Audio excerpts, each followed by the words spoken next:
The majority of individuals think they lack creativity. That the artist's life is someone else's property. Someone who grew up in a well-connected family, resides in Hollywood, or who won literary contests when they were 12 years old. But the truth is that we can all develop our creative abilities because we are all naturally talented. We simply need to persistently develop a creative practice. The Creative Act author and award-winning producer Rick Rubin has led a creative life for many years. We'll go over some of the most effective tactics he's employed to embrace his inner artist in this audiobook. You'll learn along the way how to sharpen your own awareness and open yourself up to all kinds of unlikely inspiration. You'll learn how to cultivate your artistic seeds and develop them into finished products. Last but not least, and perhaps most crucially, you'll learn how to enjoy creating art solely because it makes you happy. Let yourself to be inspired to create. Imagine a large peach tree in your garden, towering over everything. Every summer, the tree produces a crop of peaches. It makes no attempt to grow peaches. It doesn't stress over whether it is actually deserving enough to produce peaches. It simply makes space for the power of creation to pass through. It moves with the rhythms of the cosmos and effortlessly does what it was designed to achieve. All of us resemble that peach tree. All of us have a creative spirit. Whether it's a sculpture, a song, a peach pie, or a creative initiative for our organization, we all have the impulse to create things. We would do well to set aside our doubts and allow the generative forces of the universe to carry out their work, just like that tree. All we have to do is be vulnerable. Okay, but it could be simpler to say than to do. What steps can you take to make this a reality? The initial step is simple. Start by taking note of what is happening in your immediate environment. Put your phone down the next time you ride the train home or go for a stroll in your neighborhood. Remove those earbuds from your ears. Feel the wind's incisive kiss on your cheek. Pay attention to the juicy tidbits of rumors that your fellow travelers are chatting about. See your neighbor's outrageous attire while he mows the lawn. Be mindful of the forest's desolate beauty, even in the dead of winter. If you just allow yourself to look, the world has so much to observe. To develop an openness to the world around you is the work of an artist. To develop your sense of awareness so that you can be more open to the constant surprises, hints, and prods the universe is attempting to give you. When we believe that we produce art entirely on our own, we do ourselves a disservice. Really, someone is with you at all times. So, the next time you're having creative trouble, ask the universe for assistance and keep an eye out for the cues. See if a quote inspires you by turning to a random page in a book.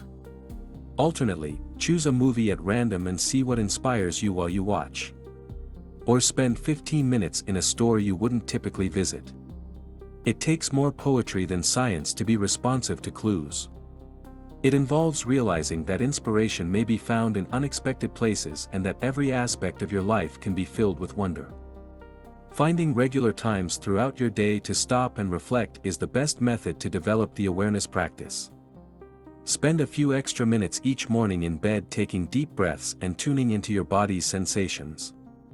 Alternately, establish a daily habit of walking the few blocks to work rather than hailing a cab. Maybe you can close your eyes and listen to music every night. You can begin to incorporate the habit of awareness into your life by attaching it to your current routine. You'll then realize that it comes naturally after some time and practice. Be aware of your influx. We are inundated with information from the time we wake up until the moment we go to sleep. This includes distressing news from all around the world, images from random acquaintances, and the constantly urgent emails that ping into our mailboxes. You need to become meticulous about keeping an eye on your inflow as an artist. The most important assets you have are your awareness and attention. You can't let other people add input that you don't actually need or desire to that space. Imagine reading a few pages of a fantastic piece of literature each day rather than the news. You set a challenge for yourself to listen to music by significant composers you've never heard before rather than playing the tunes you know by heart. Obviously, a great author is not a must for inspiration. Maybe reading cheap romance novels makes you happy. In the same line, a stroll through a stunning forest could not energize you. Perhaps being surrounded by a crowd of spectators at a football game helps you feel alive. You establish a goal for yourself to perform pieces you don't know by heart rather than listening to music by influential composers you've never heard of before.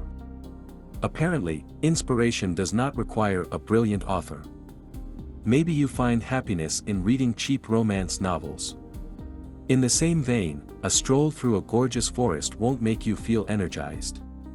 You might feel more alive when surrounded by other football fans at a game. It's all good now. Whatever decision you make, the important thing is that it's yours. So you're not just consuming the garbage that an algorithm decides to serve you from the internet. Because rather than numbing you, your decisions are leading you to wonder. Be aware of your influx. That is crucial. Despite your trepidation, move forward. The most gifted artists are frequently the most insecure. Those who are sensitive enough to create art may also be extremely sensitive to criticism.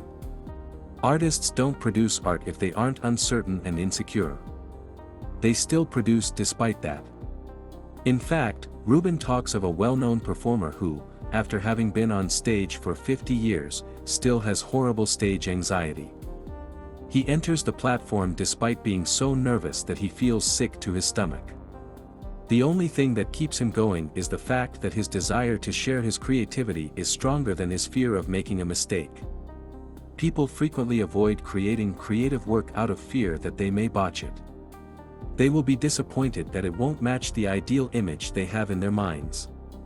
Nonetheless, the fact remains that perfection is boring. Consider the Pisa Leaning Tower. Indeed, some long ago architects made a mistake that led to this marvel of architecture.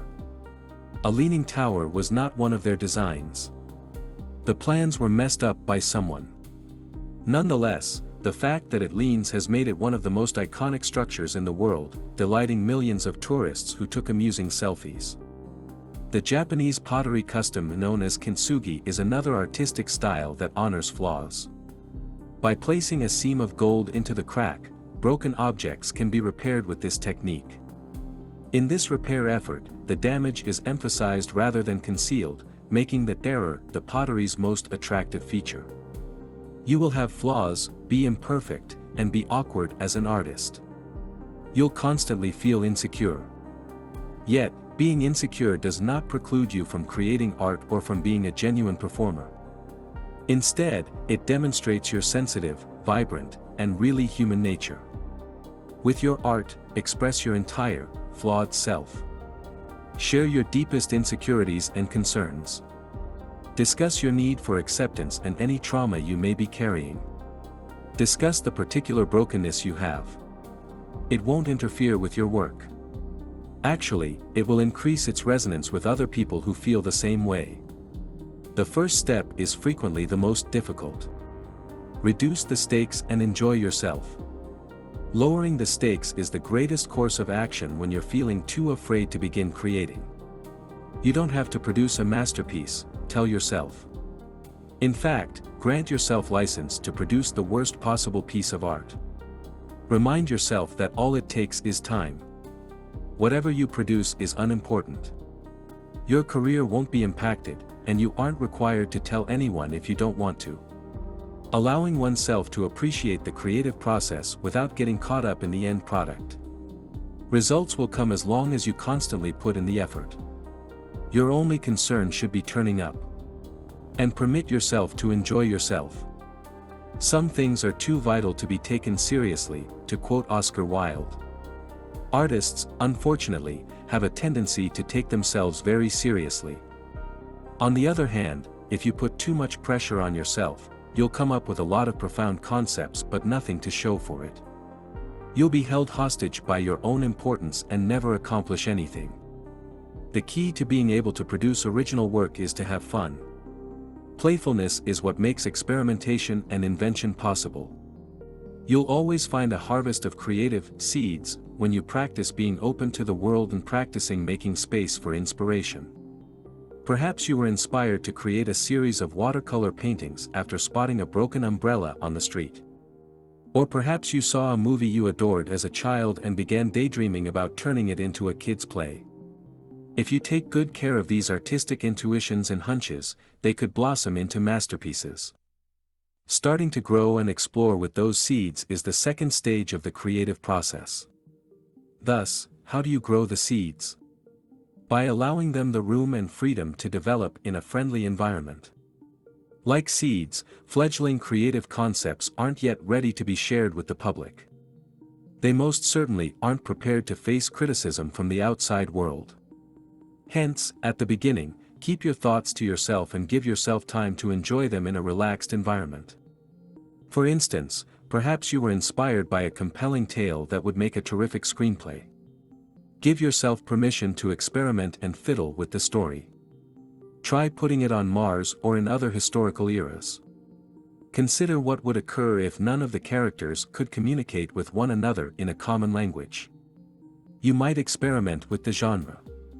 What would occur if your love story was converted into a murder mystery? Nothing is too crazy or outlandish at this point in the game. Free exploration is meant to stretch your creativity and discover what excites you. While you and other collaborators are brainstorming ideas, keep these guidelines in mind as well. Very frequently, during brainstorming meetings, participants criticize one another's ideas without ever putting them to the test. And everyone settles on a safe, subpar answer. Giving every concept the benefit of the doubt and testing it out is a much better approach. You may then accurately create the realities of your thoughts. The least glamorous but most important step in the creative process is crafting. You get to actualize your idea throughout this stage. Building your house brick by brick is similar to crafting. You check to make sure the structure is solid and the beams are strong. The window and door frames are put in place.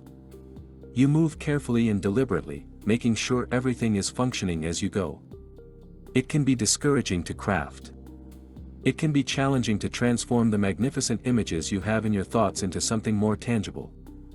You might have to concede that your effort might not turn out exactly how you had hoped.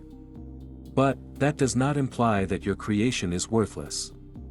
Maybe it brought you one step nearer to realizing your goals.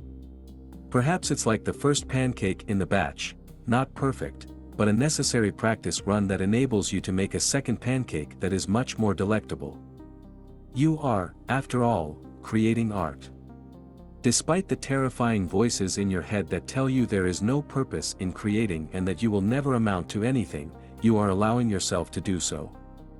To maintain your momentum throughout this stage of the project, it is quite helpful to set some deadlines. The last thing you want to do is spend years perfecting the work to the point where you are so close to it that you can no longer see it. Give it a deadline, give yourself permission to finish it thoroughly, and then set it aside.